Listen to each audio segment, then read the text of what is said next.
Bonjour, aujourd'hui à l'émission pour la chronique du Centre de justice de proximité, on parle de chicane de clôture. Mais tout d'abord, je vous présente une enseignante du primaire de Rimouski. Elle s'appelle Geneviève Couillard et surtout, elle réalise cette semaine un rêve, celui de présenter son tout premier roman. Je l'ai rencontré pour en parler. Comment ça vous est venu, cette idée-là de vouloir écrire et de vouloir travailler sur un roman? J'ai toujours voulu écrire, j'ai toujours aimé écrire, mais à l'origine, j'écrivais pour mes enfants, pour les enfants que je gardais. Puis à un moment donné, pendant une formation en enseignement sur la réussite des garçons, j'ai un flash. Je me suis dit, c'est ça. Et là, j'ai commencé à écrire et même la formatrice voulait partir avec mes feuilles. Je dis non, non, non, je les garde pour moi. Et j'ai continué, je n'ai jamais arrêté. Donc, avril, mai, juin, les soirs, les fins de semaine, je passais tout mon temps là-dedans, qui était disponible, et j'ai passé l'été au complet aussi. Et ces fameuses feuilles-là, c'était quoi? C'était déjà l'ébauche du roman? Mon introduction, c'était mon ébauche. C'est ça, une petite introduction avec les idées qui me venaient. Oui. Puis, c'est ça, dans le fond, j'ai passé un gros 5 mois à l'écriture. Après ça, un gros 2 mois à la correction. Et après ça, là, on a envoyé ça dans les maisons d'édition. On est au bord de l'eau parce que oui. Ça parle de naufrage, oui. Bien sûr. Si on résumait un peu l'histoire, qui retrouve-t-on dans ce livre-là? Qu'est-ce qui lui arrive? OK, donc c'est l'histoire de François, qui est un jeune capitaine de bateau de 23 ans. Et lui, son travail, c'est de ravitailler la ville de Québec. Parce qu'on sait qu'anciennement, le fleuve était difficilement navigable et les gros bateaux n'osaient pas nécessairement entrer et se rendre jusqu'à Québec. Donc lui, avec un bateau plus petit, ravitaillait la ville. Vous nous parlez de quelle époque, là? 1706 en Nouvelle-France. Mon Dieu, c'est vrai, il faudrait être plus précis. Ben oui, à l'époque. C'est un roman à saveur historique. Là. À l'époque, ça se passait comme ça. Donc, c'est ça. Et là, François, à un moment donné, il y a une grosse tempête. Il est naufragé sur une île. Et il n'est pas seul sur cette île. Il est témoin d'un meurtre et il est poursuivi par les meurtriers. Et là, il y a une histoire d'amour au travers de ça avec une belle Espagnole. Donc, un thriller amoureux historique. Un thriller amoureux historique, voilà.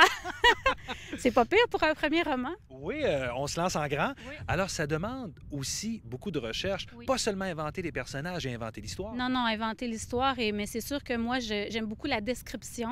Donc, je suis allée dans le Vieux-Québec pour photographier les immeubles et avoir une description plus précise.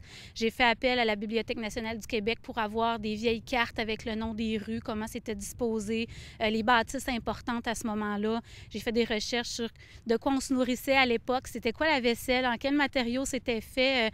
On a beaucoup de recherches là. Oui. Donc, l'auteur est presque devenue historienne. Eh bien, pas historienne, mais disons plus connaissante. De cette époque-là. De cette époque-là, oui.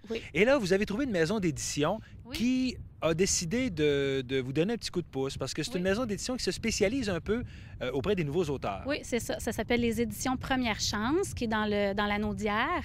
Et Sylvain, bonjour Sylvain et Marie-Claude, c'est ceux qui travaillent très, très fort là-dedans. Et eux autres, ils se sont donnés comme mandat, justement, d'aider les auteurs, de leur donner une première chance, donc avec un premier roman. Alors, c'est sûr qu'ils fonctionnent comme les autres maisons d'édition. Ils ont un comité de lecture qui va faire une présélection. Ensuite, on se rencontre, on regarde qu'est-ce que l'auteur veut vraiment, comment on veut placer le livre, quel format, qu'est-ce qu'on va mettre comme page couverture, etc. Et puis après ça, c'est parti. D'ailleurs, pour la page couverture, ça prend des gens qui nous supportent et qui nous aident. Et c'est votre maman qui a fait la couverture. C'est ma maman qui a fait la couverture, ma maman qui a un bon talent en dessin. Et là, je lui ai demandé, elle a fait la lecture d'abord du livre. Et après ça, je lui ai demandé, maman, d'après la description de mes personnages, est-ce que tu pourrais me dessiner François et son bateau? Et puis est née la page couverture. Oui. Est-ce que ça donne le goût? Bien là, c'est sûr que vous lancez à peine le premier, mais est-ce que ça donne le goût? J'ai déjà commencé un autre, oui. Ouais. Donc, c'est une deuxième chance? Ça va être une deuxième chance aux éditions La Première Chance. Mais oui, j'ai déjà commencé un autre. Moi, j'aime beaucoup tout ce qui a rapport avec l'histoire. Donc, ça se passe encore une fois dans le temps, mais un peu plus tard. Bien, on s'en reparlera de toute façon. En attendant, il faut penser au lancement de ce livre-là, Le temps d'un naufrage. Oui. Et c'est cette semaine. Ce dimanche, le 3 juin, de 13h à 16h, au nouveau Café Le Mousssonneur, Café et Thé Lounge sur la rue Saint-Germain-Ouest. En terminant, cette fin de semaine, samedi 2 et dimanche 3 juin, il y a l'équipe, les collaborateurs et les bénévoles de l'organisme aux Trois-Mâts qui seront chez Fred Lamontagne à Rimouski pour vous aider à transporter vos achats, pour recueillir des dons pour l'organisme aux Trois-Mâts.